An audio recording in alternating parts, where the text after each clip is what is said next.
Hi friends, welcome back to my dream home YouTube channel.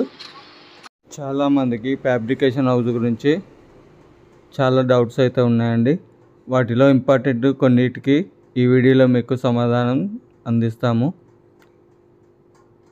చూడండి, మన fabrication house ఎలా కడతారు ఏంటి అనే ఫుల్ డీటెయిల్స్ వీడియో ఆల్రెడీ మన ఛానల్లో అప్లోడ్ చేయడం జరిగింది. సో వీడియో యొక్క లింక్ని కింద డిస్క్రిప్షన్లో మీకు ఇస్తానండి, కావాలనుకునే వారు చూడండి. అలాగే ఇందులో వచ్చే డౌట్స్ ఏంటంటే ఈ హౌస్ డ్యూరబిలిటీ ఎంత అని చాలామందికి ఉన్న డౌట్ అండి. ఇది ఈ fabrication houses durability minimum 20 years 30 years plus అండి. ఇది మందికి దీన్ని గ్రౌండ్ ఫ్లోర్లో కట్టుకోవడానికి వీలు అవుతుందా అని కొంతమందికి, పెంట్ హౌస్ లాగా కట్టుకోవడానికి వీలవుతుందా అని కొంతమందికి అయితే అడుగుతున్నారు. సో దీన్ని గ్రౌండ్ ఫ్లోర్లో కట్టుకోవచ్చు, పెంట్ హౌస్ లాగా కూడా కట్టుకోవచ్చు అండి. ఏంటంటే కొంతమందికి అయితే మనకు కింద పిల్లర్ లేకుండా ఉన్న ఇల్లు, పాత ఇల్లు ఉందండి, పాత ఇంటి పైన కట్టుకుంటే వెయిట్ ఆపుతుందా అని అడుగుతున్నారు.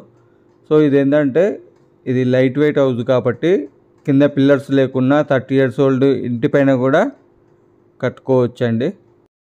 మరొక ప్రశ్న, ఈ ఫ్యాబ్రికేషన్ హౌస్లో మేకులు కొట్టుకోవచ్చా అని అడుగుతున్నారు చాలామంది.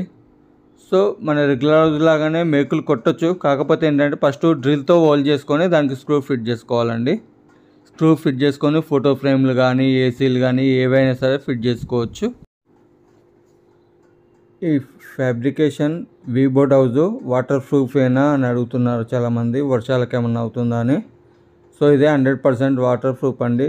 ఇంత వర్షాలకు కానీ తుఫాన్లకు కానీ ఎటువంటి ప్రాబ్లం అయితే లేదండి. అలాగే చెదలు పట్టదు. సో ఫ్రెండ్స్, ఇంకా మీకేమైనా సందేహాలు ఉంటే కింద కామెంట్ సెక్షన్లో మెన్షన్ చేయండి. మరొక వీడియోలో మీకు సమాధానాలు ఇవ్వడం జరుగుతుంది. అలాగే మా ఛానల్ని సబ్స్క్రైబ్ చేసుకోండి. అలాగే ఈ వీడియోని లైక్ చేయండి. Thank you friends.